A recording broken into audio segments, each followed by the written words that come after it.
देवराज सेव्यमान पावनाङ्घ्रि पङ्कजम् ज्ञानयज्ञसूत्रमिन्दुशेखरम् कृपाकरम् नारदादियोगि वृन्दवन्दितम् दिगम्बरम् काशिकापुराधिनाथ कालभैरवम् भजे।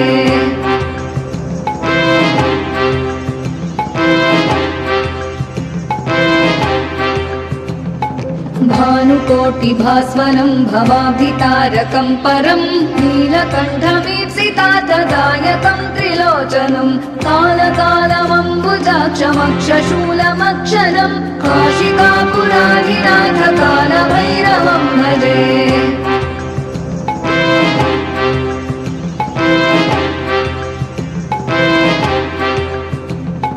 शूलटङ्कपाशदण्डपाणिमादिकारणम् श्यामकायमादिदेवमक्षरम् निरामयम् भीमविक्रमम् प्रभुम् विचित्रताण्डवप्रियम् काशिकापुराधिनाथ काल